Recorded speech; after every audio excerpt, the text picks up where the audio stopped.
नमस्कार विद्यार्थी मित्रांनो, केटीएम महाविद्यालय राज्यशास्त्र विभाग SYBA स्पेशल 1 सेमिस्टर 3 या वर्गासाठी मी प्राध्यापक गणेश सुखदोरोडे आपणा सर्वांचं स्वागत करतो.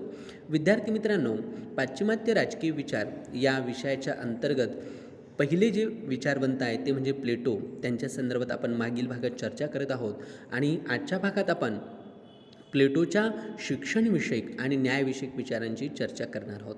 मागील भागात आपण प्लेटोची आदर्श राज्याची संकल्पना अभ्यासलेली आहेत.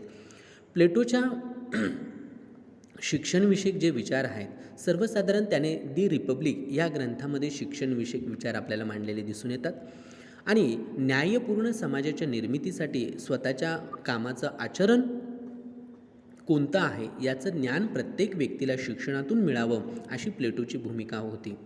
रिपब्लिक हा केवळ राजकीय विषयावरील त्याचा ग्रंथ नसून तो शिक्षणशास्त्रावरील एक महान असा ग्रंथ आहे असं रुसोने म्हटलेलं आहे. आणि म्हणूनच प्लेटोच्या मते मानवाला आदर्श राज्याची दिशा दाखवण्यासाठी शिक्षण हे एक योग्य प्रकारचं साधन असल्याचं दिसतं.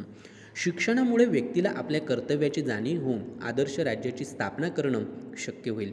प्लेटोने दी रिपब्लिक या ग्रंथात बौद्धिक शिक्षणाला अधिक महत्त्वाचं स्थान दिलेलं असलं तरी व्यावहारिक दृष्टिकोनातून शिक्षण पद्धतीची मांडणी दी लॉज या ग्रंथामध्ये त्याने केलेली दिसून येते. आता प्लेटोच्या काळात अथेन्स, स्पार्टा ही जी नगरराज्य होती या नगरराज्यांमध्ये दोन प्रकारच्या शिक्षण पद्धती होत्या.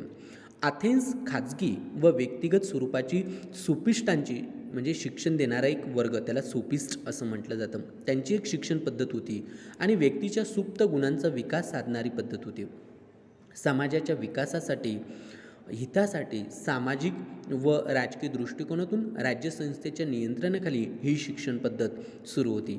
प्लेटोने या दोन्हीही पद्धतींचा समन्वय साधण्याचा प्रयत्न आपल्याला केलेला दिसून येतो आणि त्यासाठी त्याने अथेन्स येथे एक अकॅडमी देखील स्थापन केलेली होती.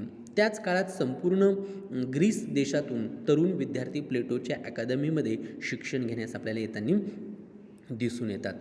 मराठी विश्वकोशात दिल्याप्रमाणे युरोपामध्ये विकसित होऊन जगभर पसरलेल्या उदार शिक्षणक्रमाचा प्रारंभ खऱ्या अर्थानं प्लेटोच्या शिक्षणविषयक तत्त्वज्ञानातून आणि कार्यक्रमात आपल्याला आढळून येतो.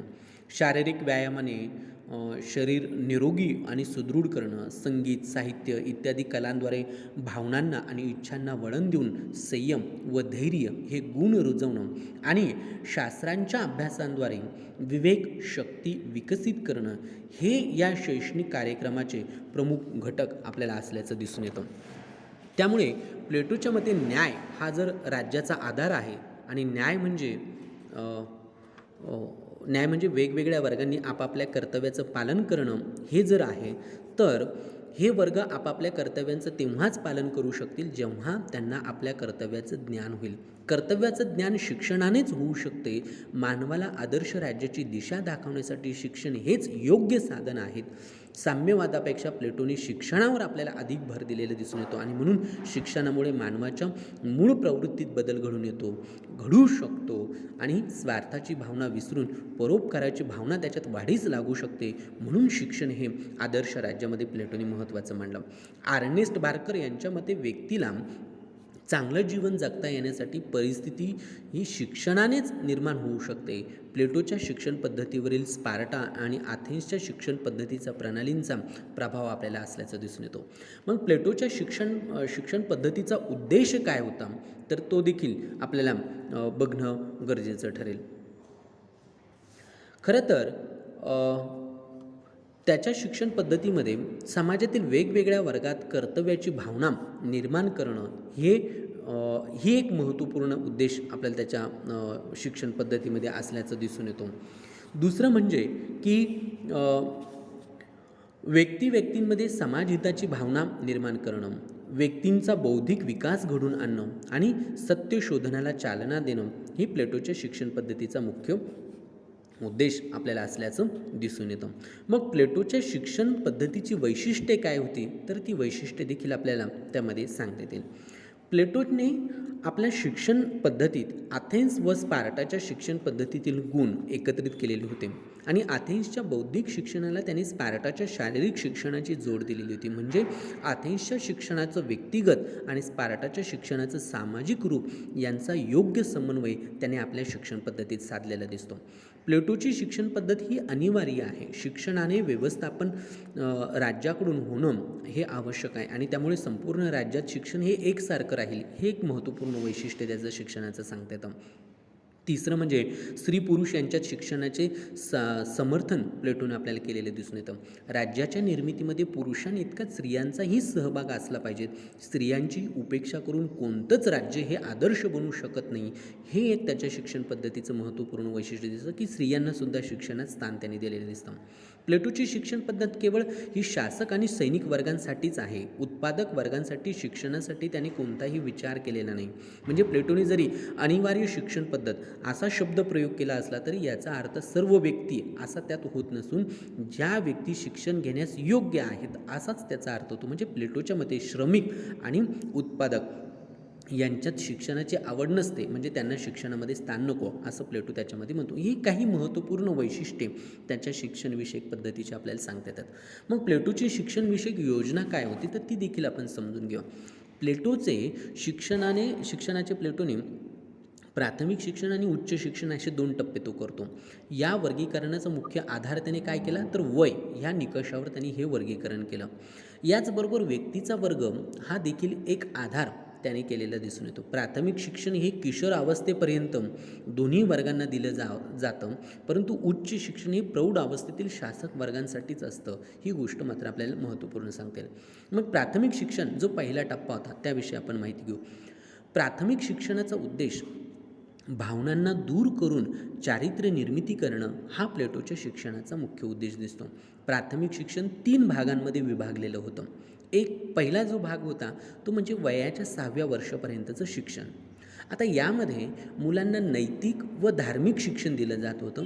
यावेळी शिक्षणावर जास्त भर न देता मुलांना सत्याच्या सिद्धांताचा परिचय करून दिला जातो. तसेच कोणत्या गोष्टी आत्मसात कराव्या, मुलांनी कोणत्या गोष्टींचा तिरस्कार करावा हे ह्या वयात शिकवलं जातं. तसेच नैतिकतेचा संदेश देणाऱ्या गोष्टी मुलांना शिकवल्या जातात साधारणतः वयाच्या 6 वर्षापर्यंत. त्यानंतर दुसरा टप्पा त्यामध्ये येतो तो म्हणजे वयाच्या 6 ते 18 वर्षापर्यंतचं शिक्षण. आता या वयोगटात मुलांना बौद्धिक व शारीरिक शिक्षण दिलं पाहिजेत असं प्लेटो म्हणतो. त्याचबरोबर या वयामध्ये संगीत शिकवण्यावरही भर दिला जावा. प्लेटोच्या मते साहित्य, गीत, नृत्य, मूर्तिकला, चित्रकला या सर्व ललित कलांचा समावेश संगीतामध्ये करतो प्लेटो. शारीरिक शिक्षण भावना आणि इच्छांना स्थिरता प्रदान करून बौद्धिक वापरासाठी शरीराला तयार करत असते. तर संगीत हे तर्कबुद्धीला जागृत करून विकसित करून भावनांना नम्र बनवतं आणि योग्य विचार करण्यास मदत करत असतं. त्यानंतर याच प्राथमिक शिक्षणातला तिसरा जो टप्पा त्याने सांगितलेला आहे तो म्हणजे वयाच्या 18 ते 20 वयोगटातील शिक्षण. आता या वयोगटात सैनिकी शिक्षणाची व्यवस्था करण्यात आलेली आपल्याला दिसून येते. शिस्त, संयम, आज्ञापालन या गुणांसाठी सैनिकी शिक्षण आवश्यक समजण्यात येत होतं.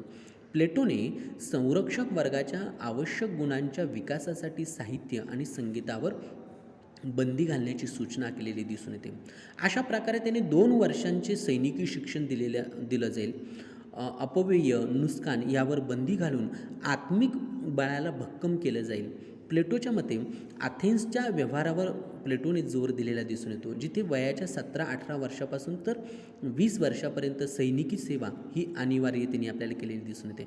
अशा प्रकारे त्याने प्राथमिक शिक्षण हे लोकांना मजबूत बनवून सहाय्यक लष्कराची निर्मिती त्याने त्याच्या शिक्षणातून केलेली आपल्याला दिसून येते. दुसरा जो टप्पा आहे तो उच्च शिक्षणाचा. प्लेटोचं उच्च शिक्षण हे केवळ राज्यकर्ते वर्गांसाठी दिले जाणारं शिक्षण आहेत. या शिक्षणाचा प्रमुख उद्देश हा बौद्धिक विकास आहे. या शिक्षणाचे त्याने 3 टप्पे सांगितलेले आहेत. त्यामध्ये वयाची 20 वर्ष ते वयाच्या 30 वर्षापर्यंतचं शिक्षण. या कालावधीत त्याने गणित, विज्ञान, तर्कशास्त्र व खगोलशास्त्र या विषयांच्या शिक्षणावर त्याने भर दिलेला दिसून येतो.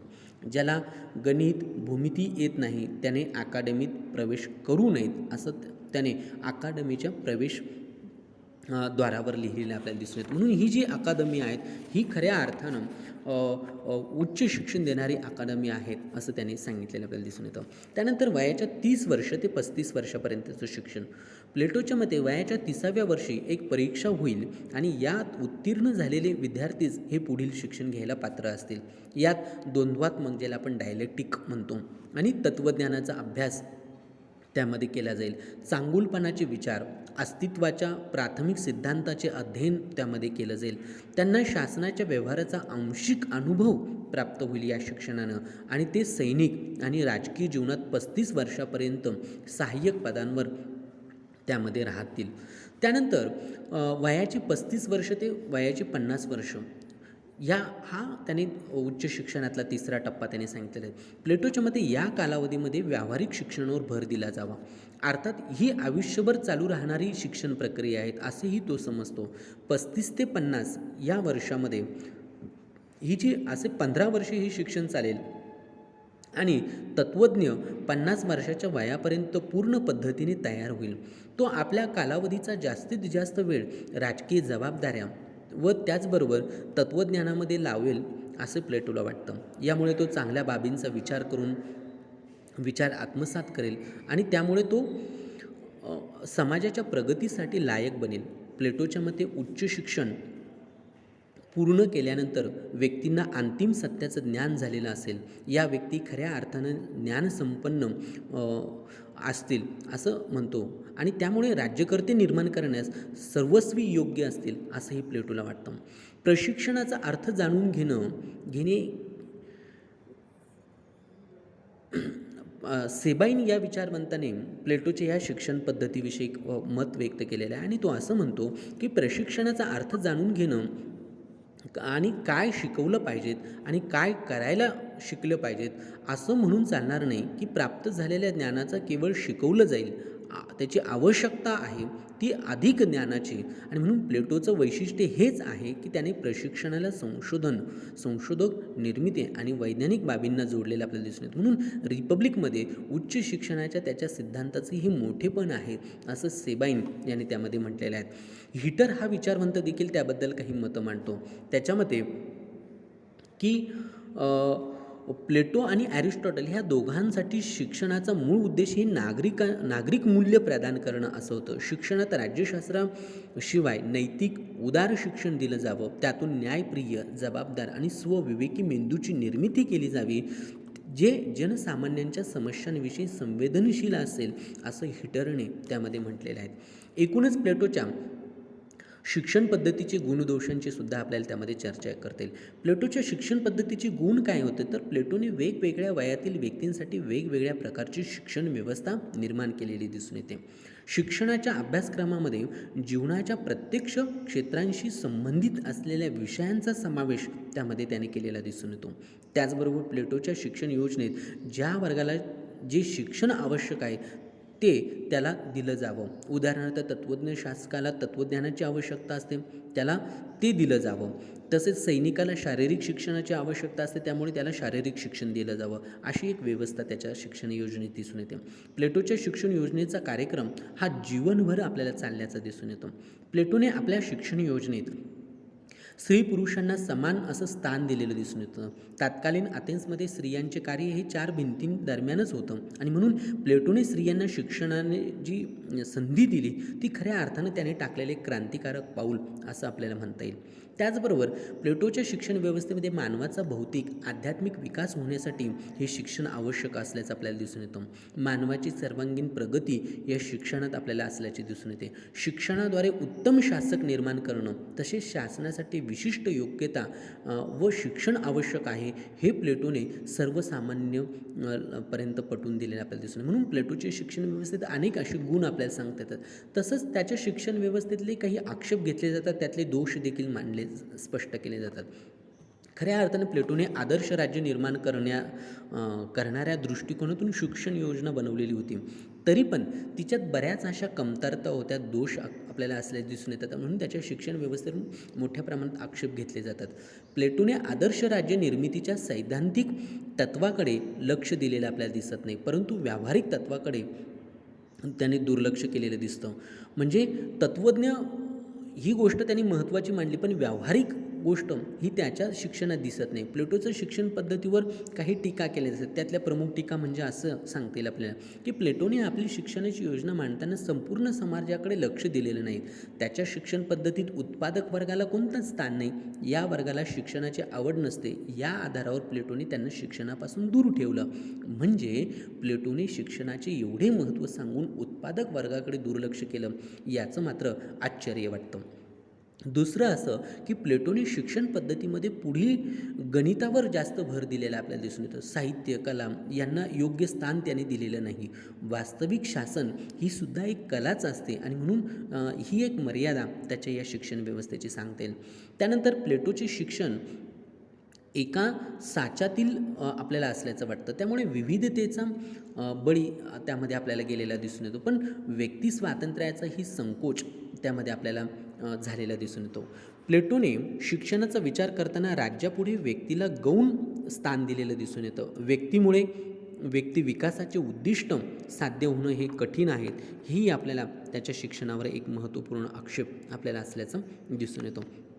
एकूणच विद्यार्थी मित्रांनो, प्लेटोच्या शिक्षण व्यवस्थेवर विविध प्रकारचे आक्षेप जरी घेतलेले असतील तरीही पण प्लेटोची शिक्षण व्यवस्था ही त्या काळामध्ये एक महत्त्वपूर्ण अशी शिक्षण व्यवस्था होती, ज्यामध्ये अथेन्स आणि स्पार्टा अशा 2 शिक्षण पद्धतींचा, प्रणालींचा त्याने त्यामध्ये समावेश केला होता. म्हणून त्याची शिक्षण व्यवस्था ही त्याचं आदर्श राज्य निर्माण करण्याच्या दृष्टिकोनातून महत्त्वपूर्ण आपल्याला ठरलेली दिसून येते.